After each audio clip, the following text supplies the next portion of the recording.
Merinding, 104 roket ditembakkan dari Gaza ke Israel dalam waktu kurang dari 24 jam.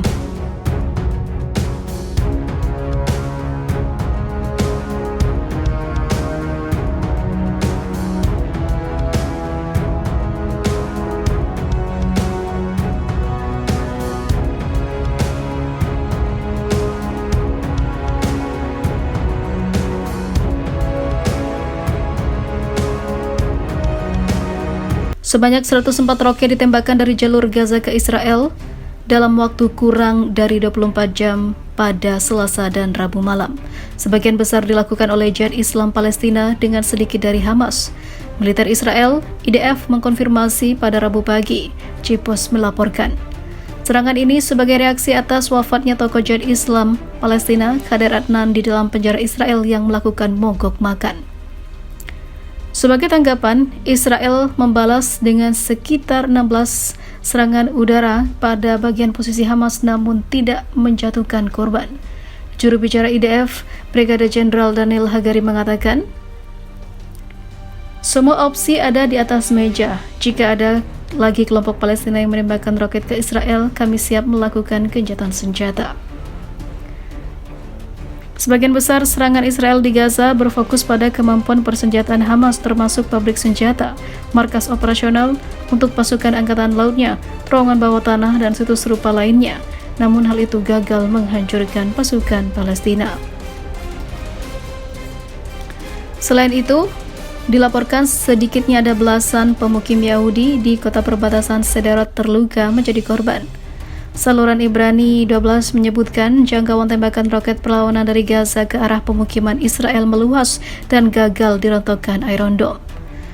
Ini untuk pertama kalinya wilayah Merhavim telah disasar oleh roket-roket dari Palestina dengan jangkauannya hingga 23 km, ujar laporan tersebut.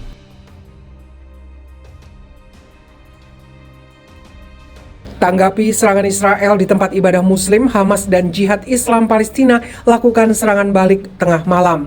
Mengejutkan, ribuan orang Palestina yang jadi korban para polisi dan tentara Israel akhirnya mulai mendapat keadilan. Sebab pasukan Hamas dan Jihad Islam dikabarkan melakukan serangan balik dengan membakar mortar dan roket ke wilayah Israel yang tengah dijaga oleh para tentara Israel. Sontak hal ini mengguncang para warga Israel hingga sirine meraung-raung tepat tengah malam. Dan beberapa orang kabur menuju jalur evakuasi. Sementara itu diberitakan sebelumnya, kelompok Palestina, Hamas dan Jihad Islam ngamuk atas serangan tiba-tiba Israel di Bab al-Rahmah atau gerbang Rahmah, area ibadah di Masjid Al-Aqsa di wilayah pendudukan Yerusalem Timur. Berita media Palestina mengatakan pasukan Israel merusak perlengkapan lampu dan sistem kelistrikan selama serangan tersebut pada Sabtu. Hazim Qasim, juru bicara Hamas, mengatakan serangan itu merupakan lanjutan perang agama Israel atas situs suci di Yerusalem. Perjuangan mempertahankan identitas Arab Islam dari Masjid Al-Aqsa akan terus berlanjut tanpa terpengaruh, kata Qasim dalam pernyataan tertulis. Juru bicara Jihad Islam Tarek Silmi mengatakan serangan itu adalah salah satu agresi dalam perang terhadap Masjid Al-Aqsa. Upaya oleh administrasi pendudukan Israel untuk menguasai masjid tidak akan pernah berhasil, kata Silmi. Sebelumnya, masih pada April, pasukan Israel menyerbu komplek Masjid Al-Aqsa dan mengusir umat Muslim yang sedang beribadah, meningkatkan ketegangan di seluruh wilayah Palestina. Pasukan Israel terus melakukan serangan ke Masjid Al-Aqsa, bahkan di hari-hari akhir Ramadan. Arab News melaporkan, Menteri Urusan Yerusalem Palestina, Fadi Al-Khatmi, mengatakan, masyarakat internasional harus mencegah eskalasi kegiatan Israel yang berbahaya di Yerusalem di tengah lonjakan kekerasan dan penangkapan.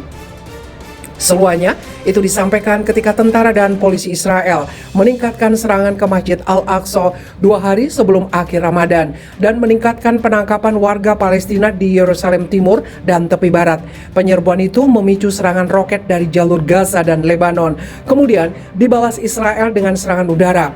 Bagi Muslim, Al-Aqsa mewakili situs paling suci ketiga di dunia. Yahudi menyebutnya Bukit Bait Suci, mengatakan tempat itu merupakan situs dua kuil Yahudi kuno. Israel menduduki Yerusalem Timur saat Perang Arab-Israel 1967.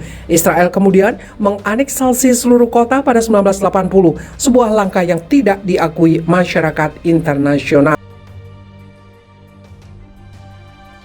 Sangat benci Israel, Korea Utara ternyata pernah gempur negara Zionis itu dengan jet buatan Rusia.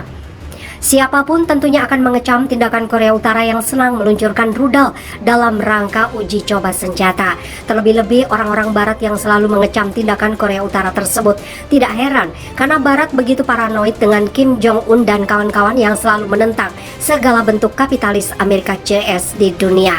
Untuk menakut-nakuti saudara tuanya, Korea Selatan yang didukung oleh Amerika, Korut bahkan tidak segan melakukan provokasi militer di Laut Kuning. Namun siapa sangka, di balik sikap jahatnya, Korea Utara ternyata amat membenci negara Israel yang dianggap sewenang-wenang terhadap Palestina. Rasa jengkel Korut bahkan diwujud nyatakan dengan mengirim pilot tempur untuk memerangi negara Zionis tersebut. Ini terjadi saat tahun 1973 ketika di Timur Tengah pecah perang Yom Kippur. Terjadi kekurangan pilot tempur terlatih pada koalisi Arab lawan Israel dalam Yom Kippur yang bisa mengawaki jet tempur MiG-21 Fishbat. Koalisi Arab kebingungan menghadapi keadaan tersebut. Tiba-tiba saja datang tawaran dari Korut untuk meminjamkan pilot tempurnya sebanyak 20 personil kepada koalisi Arab untuk berperang melawan Israel. Bukan main girangnya koalisi Arab, apalagi pilot-pilot yang dikirim Korut tersebut amat terlatih mengawaki MiG-21 dan sudah mengantongi 2000 jam terbang.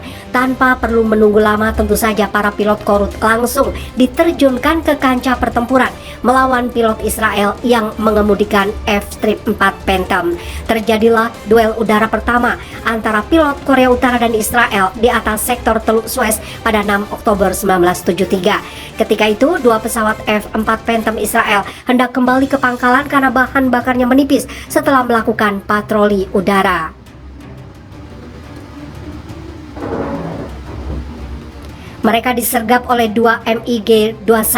Tentu saja lantaran dalam keadaan kurang siap, kedua F-4 Phantom Israel itu kelabakan dengan kedatangan MiG. Namun dogfight udara masih bisa diupayakan oleh para pilot Israel yang sempat keheranan.